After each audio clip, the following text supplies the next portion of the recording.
Allah. Ini Ustadz ceramah ini ada masukan dari ketua masjid untuk nyindir atau gimana? Enggak. Ini tiba-tiba keluar begitu saja. Saya nggak tahu karena saya termasuk Ustadz yang nggak pandai sindir menyindir. Saya kalau di pesan-pesan Ustadz harus nyampaikan ini nggak bisa. Ustadz, nanti tolong sampaikan bahayanya orang yang bersedekah lalu meminta kembali sedekahnya. Siapa yang bersedekah lalu meminta kembali sedekahnya sama seperti anjing yang menjilat muntahnya kembali. Begitu selesai pengajian, mohon maaf Pak Ustadz, yang disindir nggak datang.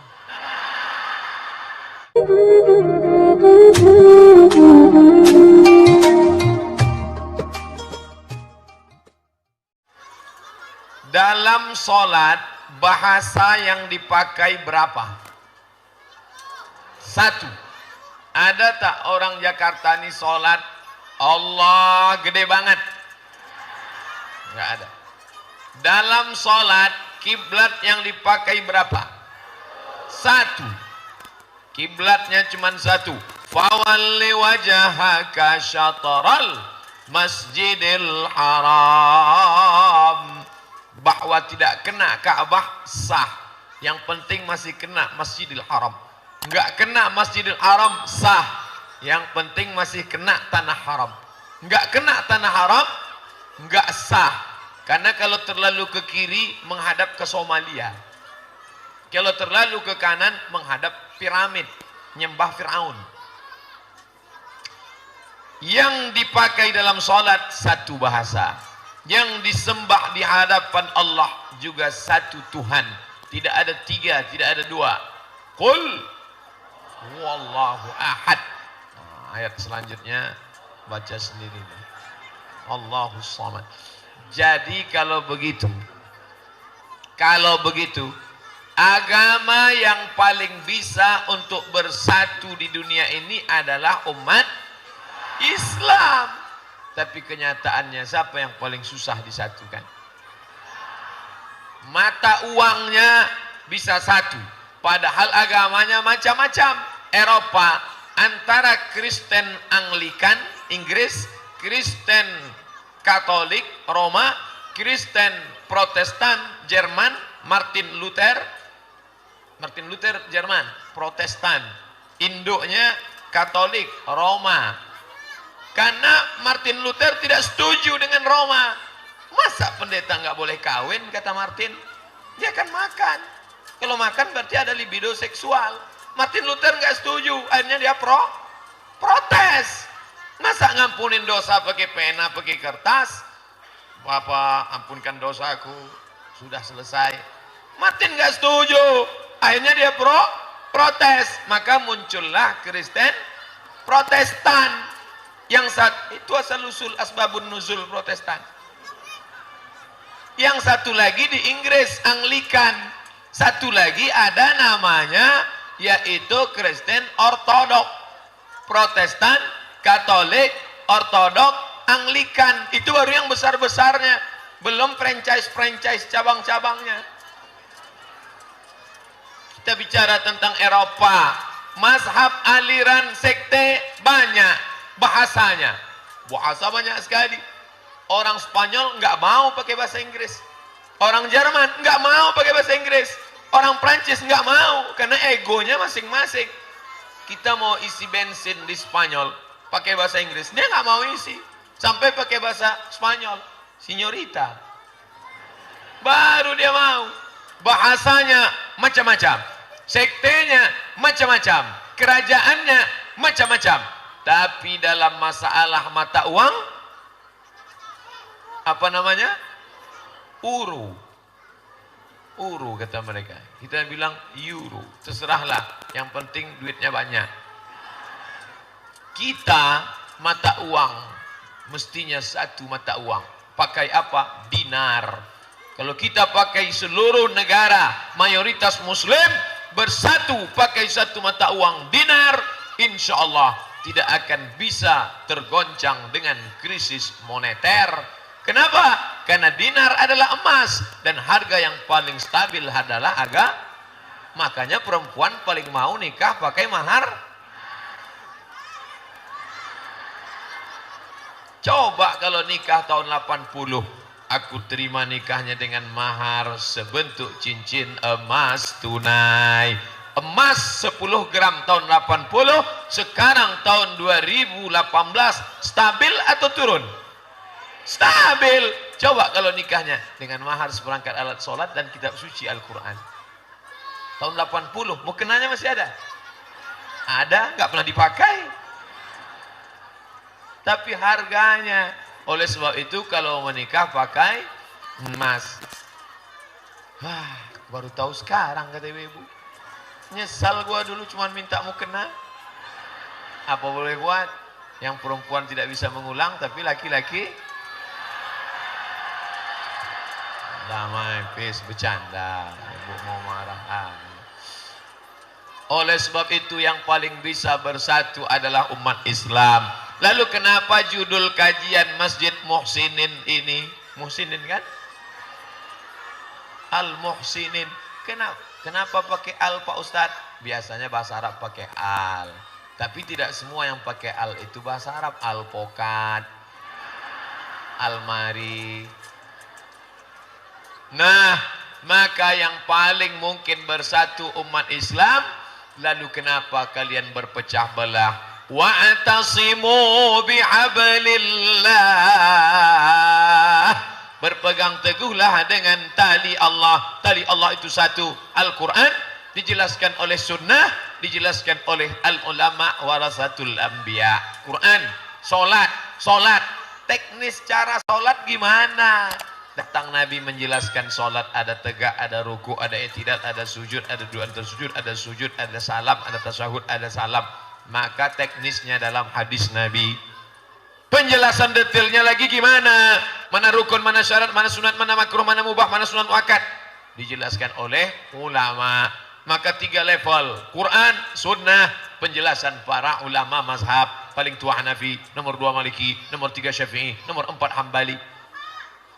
Jadi judul kita pagi menjelang siang ini, saya akan sampai materi ini lebih kurang 60 menit kalau jamaahnya semangat.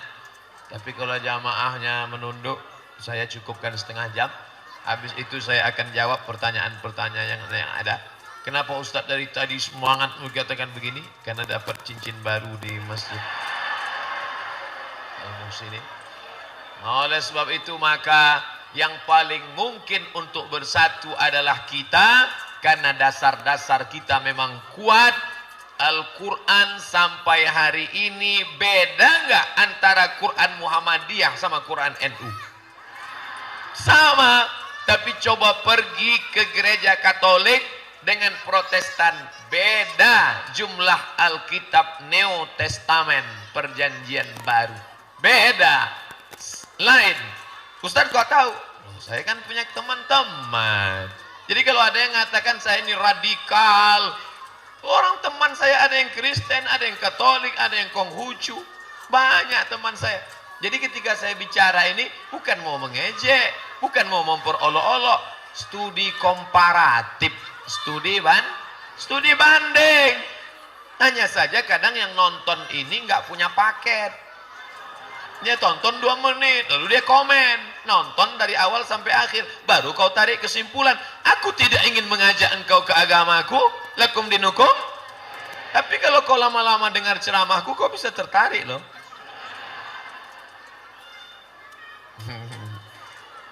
Loh, Ustadz ini pede sekali. Saya bukan pede. Ustadz, saya nunggu Ustadz di pintu 4, Cengkareng. Lantai berapa Ustadz keluar? Soalnya pintu 4, lantai 4. Oke, kami sudah nunggu lama. Sampai di sana. Ada apa? Ngotot benar mau ketemu. Ngidam Pak Ustadz. Jadi bukan mau ngundang ceramah, bukan. Ini perempuan ngidam, takut anaknya ntar lahir ngences. Jadi harus ketemu Ustadz. Oke lah, kita ketemu. Begitu ketemu, saya kaget. Orang yang nggak pakai jilbab, pakai baju kaos, celana jeans. Wah, saya mau marah. Ini kamu menyepelekan saya ya? Mohon maaf Pak Ustadz, non-muslim. Non-muslim. Ternyata non-muslim dengar ceramah kita. Oleh sebab itu, saya tidak pernah mengajak. Saya hanya menjelaskan Dan Islam ini wa ma arsalnaka illa rahmatan lil alamin. Maka oleh sebab itu kita bersatu hari ini. Saya tidak tahu mana orang Batak, mana orang Jawa, mana orang Sunda, mana orang Banjar, mana orang Makassar, karena semuanya sama. Asyhadu an la ilaha illallah wa asyhadu anna Muhammadan Rasulullah. Tidak ada ayat yang mengatakan sesungguhnya inna akramakum indallahi jawakum. Yang paling mulia di sisi Allah di antara kamu adalah orang Jawa di antara kamu. Tidak ada. Kenapa kita menghormati? Saya menghormati kiai-kiai orang Jawa. Kenapa? Wali Songo, Sunan Gunung Jati, Sunan Kalijogo, mereka datang.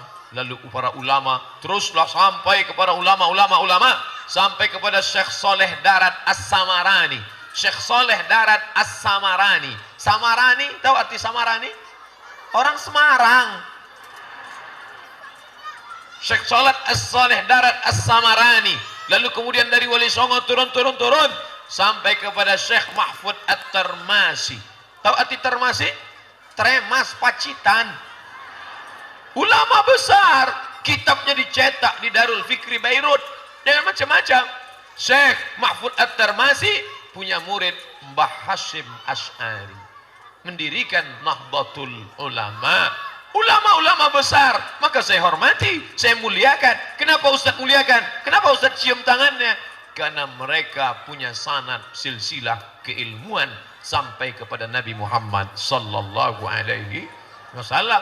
Jadi saya kalau nyampaikan sesuatu nggak pernah menurut saya, kata saya, itu saya ambil dari guru-guru. Termasuk yang sekarang sedang dihebohkan, katanya saya mencaci maki Bashar al-Assad, katanya saya menghujat Bashar al-Assad, Presiden Suriah. Ini somat ngawur, ini pasti ngambil dari internet, ini pasti karena nonton YouTube, ini pasti karena terpengaruh media pers. La ilaha illallah Muhammadur Rasulullah. Saya pergi ke kamar hotel, bukan bawa perempuan, na'udzubillah, menemui seorang ulama besar namanya Syekh Muwaffaq. Siapa namanya? Syekh Muwaffaq. Dan dia ahli hadis. Dia membacakan hadis arba'in, memberikan sanad arba'in, hafal Quran, hafal hadis. Dan dia seorang mursyid tarekat Syadziliyah. Sanadnya bersambung kepada Imam Abul Hasan Asy-Syadzili sampai kepada Nabi Muhammad sallallahu alaihi wasallam. Saya tidak mau nanya di depan orang banyak, takutnya khawatir banyak pertanyaan, tidak ada waktu. Maka saya datang ke kamarnya. Syekh, hal indakum waqt? Apakah Syekh punya waktu? Saya mau dialog. Orangnya lembut sekali, baik. Silakan ya, duduk. Lalu saya pun duduk bercerita, saya bawa kertas pertanyaan, saya tulis, saya rekam. Hampir lebih 1 jam ngobrol. Pertanyaan diantaranya yang saya tanya, kaifa mauqifuna min Bashar al-Assad? Bagaimana kita menyikapi Bashar al-Assad? Disitulah dia menyebutkan bahwa ini terlaknat, bahwa ini zalim, ini penguasa yang tidak benar, menghabisi. Jadi pertanyaan itu dari saya kepada Syekh Muwaffaq, mursyid Syadziliyah, dan saya bertaklid kepada beliau. Paling selamat hidup ini bertaklid, tapi bukan taklid buta, taklid kepada ulama. Jadi jangan katakan ini somat sanatnya cuma sampai qala YouTube, qala Google radhiyallahu an. Enggak benar. Lalu bagaimana dengan Syekh Muhammad Said Ramadan Al-Buti, ulama besar? Saya tanya itu kepada Syekh Muwaffaq, Syekh, bagaimana dengan saya pengagum Syekh Al-Buti? Kenapa Syekh Muhammad Said Ramadan Al-Buti bisa sejalan dengan Bashar al-Assad? Apa kata dia? Hadza alimun allamah. Ini adalah seorang ulama besar, ilmunya banyak, zahidun, orangnya zuhud, tidak terlena dengan dunia. Lakinnahu makhlu', tapi dia tertipu dan terpedaya. Orang soleh yang ditipu oleh orang yang zalim, tapi Allah memuliakannya. Akhirnya Syekh Muhammad Said Ramadan Al-Buti meninggal sebagai seorang syahid, meninggal di masjid sedang berceramah, diledakkan dan menunjukkan Allah memuliakan dia sebagai mati syahid. Allahu Akbar. Ini perlu saya jelaskan supaya apa? Jangan ada fitnah di antara kita. Bapak Ibu yang dimuliakan Allah Subhanahu wa taala, di antara yang memecah belah kita adalah dua, fitnah dan fitri. Mohon maaf Ibu Fitri kalau ada kesamaan nama. Maksudnya Fitri mana tahu Bapak tiba-tiba membalas SMS. Papa, sini sebentar. Ini atap bocor, bentar lah lagi balas WA Fitri. Nauzubillah. Ada seorang bapak-bapak tiba-tiba nelpon. Ya sayang, sebentar katanya. Langsung istrinya ngamuk. Kenapa sebut-sebut sayang? Itu siapa? Akhirnya bapak ini emosi, dia campakkan HP-nya. Wah. Gara-gara apa? Enggak klarifikasi. Ternyata setelah ditanya, yang dia bilang sayang itu siapa? Nama kawannya sekantor, laki-laki, namanya Pak Sayang. Orangnya ada, hidup sampai sekarang. Pegawai Kementerian Agama. NIP-nya jelas, laki-laki, Pak Sayang. Anak ini dari kecil memang dipanggil ibunya sayang, sayang. Maka sampai sekolah namanya Pak Sayang. Istri posesif, cemburu. Padahal suami yang dicemburukan itu bukan ganteng. Banyak di jalan seperti itu. Itulah pentingnya klarifikasi. Saya senang kalau jamaah sebelum menghukum nanya dulu, Ustadz Somad, menyikapi masalah ini Ustadz ngambilnya dari mana? Masalah ini Ustadz bertaklidnya kemana? Oh, ini ternyata ulama berijtihad ya. Kalau begitu saya amat sangat mohon maaf. Jangan menjudge langsung. Nahnu, kita ini siapa? Kita ini duat. Kita ini ngajak orang ke jalan Allah. Kita ini bukan qudat, hakim. Kita ini mengajak orang ud'u ila sabili rabbik. Ajaklah orang ke jalan Allah bil hikmah, dengan kata-kata yang santun, wal mau'izatil hasanah, suri tauladan yang baik. Berdebat, oke, silakan debat, kita semua terbuka untuk berdebat. Tapi kalau berdebat, wajadilhum billati hiya ahsan, berdebatlah dengan cara yang santun, bukan Hasan.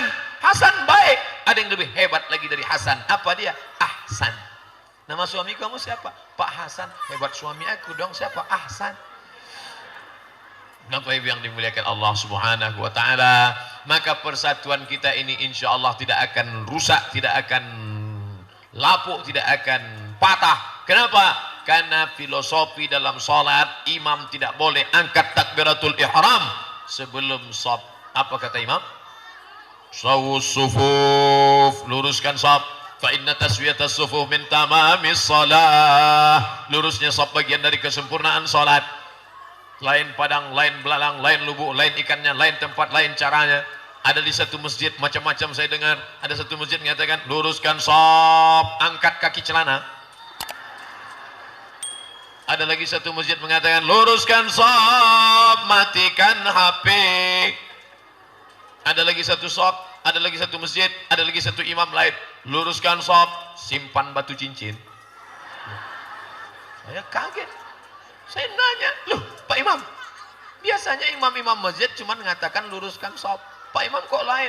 Luruskan shaf, simpan batu cincin. Ustadz, saya sendiri kalau sedang jadi makmum, terganggu mata saya ngelihat batu orang.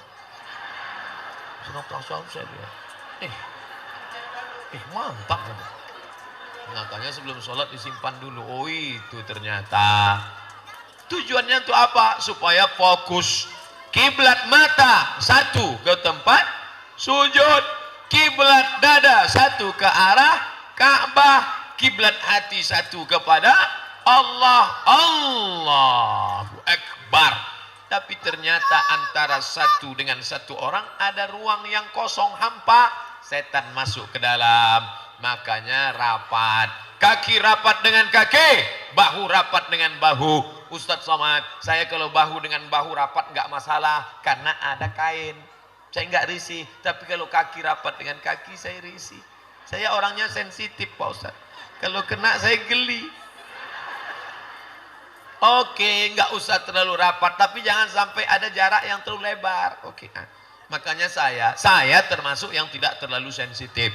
Kalau ada orang yang nyenggol kaki saya diam aja.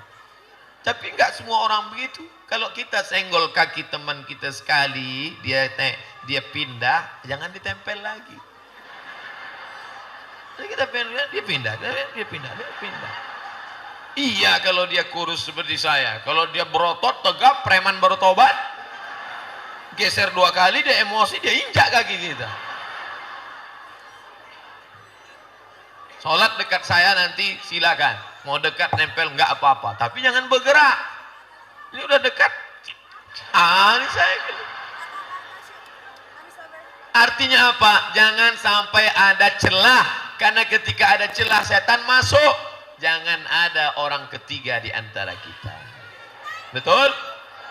Langsung aja nanya, Ustadz Somad, ini kenapa bisa begini?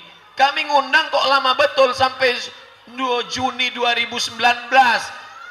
Juni 2019 Ustadz. Sekarang baru Maret, 1 tahun 3 bulan. Musinin, Al-Musinin dulu, Musinin Alfa. Alfa Indah, Musinin Alfa Indah kenapa 6 bulan? Itu kan dulu. Sekarang dia udah berkembang. Nah, jadi jangan ada fitnah. Oh iyalah, karena Al-Musinin Alfa Indah itu orangnya indah-indah, bisa 6 bulan. Masjid kami sampai 1 tahun 3 bulan. Lalu muncul fitnah. Iyalah, Masjid Al-Musinin Alfa Indah karena ngasih 1 cincin bisa 3 bulan. Nanti dikasihnya cincin sebesar batu gilingan. Itulah perlunya klarifikasi, tabayyun. In ja'akum fasiqun. Kalau ada orang bawa berita kepada kamu, fatabayyanu, klarifikasi. Oleh sebab itu, ini gimana nih Masjid Alfa Indah ini? Padahal sedekah banyak, padahal infak banyak. Kenapa bisa panas? Padahal AC banyak. Klarifikasi dulu. Bukan masalah wakafnya, bukan masalah panasnya, tapi orangnya penuh. Over capacity. Padahal di luar banyak berdiri, saking semangatnya. Kalau begini di masjid, yang saya bingung sholatnya gimana? Ya Pak Ibu yang dimuliakan Allah, jangan mudah menuduh macam-macam. Ini, masjid kita banyak, sedekahnya hebat, jamaahnya ramai. Kenapa bisa begini? Jangan diekspos di Facebook. Apalagi buat video pendek streaming menyebarkan fitnah. Jangan. Klarifikasi, langsung datang ke ketua masjid. Pak Ketua, ya ini sedekah kita selama ini banyak. Kemana uang ini perginya? Saya mau nanya nih Pak. Lalu apa kata Pak Ketua Masjid? Mohon maaf, kita sedang beli tanah untuk mendirikan SMPIT. Oh, pantesan. Kenapa nggak diumumkan selama ini? Takut jadi fitnah. Oh, kalau gitu saya mau nyumbang lah Pak. Tapi tolong jangan tulis nama saya. Buat aja hamba Allah, hamba Allah. Saya takut riak. Iya, boleh. Mau nyumbang berapa? 25.000 aja.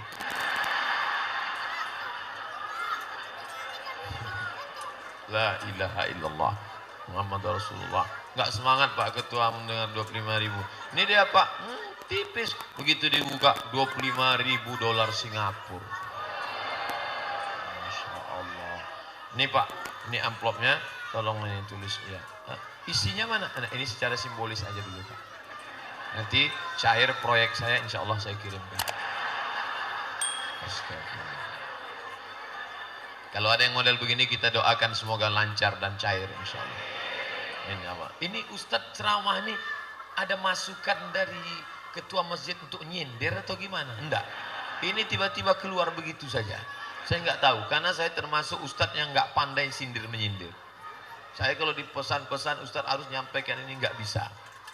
Ustadz nanti tolong sampaikan bahayanya orang yang bersedekah lalu meminta kembali sedekahnya. Siapa yang bersedekah lalu meminta kembali sedekahnya sama seperti anjing yang menjilat muntahnya kembali. Begitu selesai pengajian, mohon maaf Pak Ustadz yang disindir nggak datang. Sakit hati gitu. Sewak. Makanya saya nggak mau sindir menyindir. Apa yang ada dalam pikiran saya itu saya sampaikan. Mudah-mudahan ilham dari Allah Subhanahu Wa Taala yang dibawa oleh para malaikat. Wahyu sudah tidak ada lagi. Wahyu sudah tidak ada kecuali wahyu suami ibu. Pak Wahyu masih ada. Wahyu sudah tidak ada, putus sejak meninggalnya Nabi Muhammad Sallallahu Alaihi. Tapi ternyata masih ada orang yang ngaku menerima wahyu. Dan masih ada yang ngaku bawa wahyu. Yang ngaku bawa wahyu ngaku Jibril. Siapa namanya? Lia Eden. Yang ngaku nerima wahyu namanya Ahmad Musadek, nabi terakhir. Maka Pak polisi juga klarifi. Maka ditangkaplah Lia Eden dan ditangkap Ahmad Musadek. Ditanya, wahyu siapa yang bawa? Jibril. Yang nerima wahyu nabi, nabinya terakhir namanya Nabi Ahmad. Dikonfrontir, ditanya di ruang berbeda, Jibril pernah bawa wahyu ke Ahmad? Enggak. Lalu ditanya, Nabi Ahmad, dia pernah nerima wahyu dari Jibril? Enggak. Kalau gitu dua-duanya bohong. Itu maka mereka kedua masuk tangkap polisi. Betul? Klarifikasi. Apalagi sekarang fitnah-fitnah luar biasa. Luar biasa fitnah-fitnah ini. Oleh sebab itu maka persatuan kita akan selamat. Pertama, karena judulnya memang menjaga persatuan. Persatuan jaga. Jangankan persatuan antara jamaah, persatuan ibu dan bapak pun bisa rusak gara-gara isu. Oleh sebab itu maka jangan, apa kata ibu, papa mau keluar kota silakan, tapi pegang satu. Apa mah? Jangan ada dusta di antara kita. Begitu. Dan yang satu lagi mah kata si papa, apa dia? Jangan ada password HP di antara kita. Nah, oleh sebab itu yang pertama harus ada klarifikasi, jangan ada isu. Yang kedua, ya ayyuhalladzina amanu, hai orang beriman, ijtanibu katsiran minadh-dhann, jangan buruk sangka. Buruk rupa enggak apa-apa, buruk sangka nauzubillah jadi musibah. Saya Pak Ustadz buruk sangka saya dengan teman saya ini. Jangan. Gimana saya nggak buruk sangka Pak Ustadz? Dulu orangnya baik. Kalau ketemu senyum. Sekarang wajahnya cemberut. Memang sih dia mobil baru. Dia rumah baru. Bini baru. Yang lama meninggal. Ibu mau marah aja. Sekarang sejak itu dia cemberut aja Pak Ustadz. Dia sombong sekarang. Jangan. Ojo ke susu. Jangan terburu-buru. Tanya dulu, bro, ada apa kamu? Dulu nggak begini, perasaan dulu orangnya ramah. Kenapa begini? Kamu sombong nggak boleh. Sombong itu, man kana fi qalbihi mithqala habatin min khardalin min kibrin. Ada sombong sebesar biji sawi masuk neraka jahanam. Kau jangan sombong. Friend, aku bukan sombong, aku sakit. Sakit apa? Tapi kamu tiap hari datang ke masjid sehat aja. Ini aku malu mau cerita sakit. Iya sakitnya apa? Nggak apa-apa, kita udah lama berteman. Aku nggak akan posting di FB. Sakitnya apa? Aku nggak bisa kentut udah 2 bulan. Patutlah dia nggak bisa senyum. Jadi nggak boleh suuzan. Kita harus senantiasa husnuzan. Suuzan, andai benar tetap dosa, andai salah double. Dosanya 2. Yang paling enak husnuzan. Husnuzan aja. Tapi ada saat-saatnya kita mesti suuzan. Anak gadis kita dibawa orang. Husnuzan apa suuzan? Suuzan. Pak, anak bapak tadi dibawa orang, saya lihat tadi dibawa. Enggak apa-apa, kita harus husnuzan. Tadi istri bapak, saya ketemu di hotel ada yang bawa. Enggak apa-apa. Mungkin mereka sedang meeting rapat. Tapi di kamar berdua Pak. Ya memang harus berdua, namanya juga rapat. Oh, itu bukan husnuzon. Apa namanya? Goblok.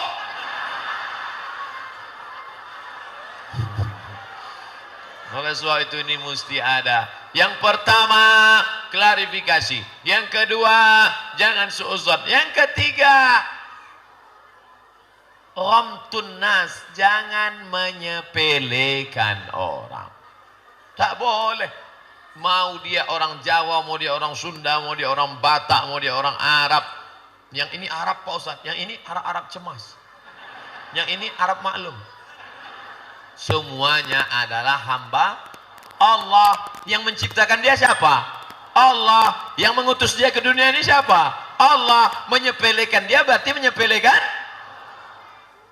Ustadz Somad, ini anak saya, tapi mohon maaf Pak Ustadz, mohon maaf ya Pak Ustadz, nanti kalau tingkah laku tindak tanduknya tidak seperti anak yang lain, dia memang mesti ada perlakuan khusus. Kata seorang tua kepada saya, khawatir anaknya tidak hormat, tidak mau menyalami saya ambil tangan anak itu, saya cium. Inilah tamu Allah, dia lebih dulu masuk surga 500 tahun daripada kita, karena dia tak ada dosa apa-apa. Jangan kau sepelekan. Ini tamu Allah, dia lebih dulu masuk surga, kita banyak dosa. Yang paling banyak dosanya di masjid ini siapa? Yang paling banyak ngomongnya, itu yang paling banyak dosanya.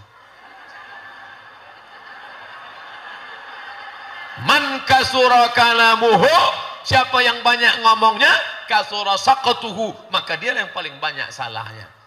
Makanya saya sadar bahwa saya orang yang paling banyak salah, dan orang paling banyak salah adalah orang yang mesti paling dulu minta maaf. Bapak Ibu sekalian, kalau ada kata-kata saya tidak berkenan di hati, maka saya selama menyampaikan ceramah ini saya mohon maaf. Maukah Bapak Ibu maafkan saya? Demikianlah tausiah ini saya sampaikan. Belum, masih contoh. Itulah pentingnya klarifikasi. Jangan cepat menghukum. Loh kok cepat sekali? Nanya dulu, ini serius nggak Pak Ustadz? Jangan lupa subscribe, like, and share.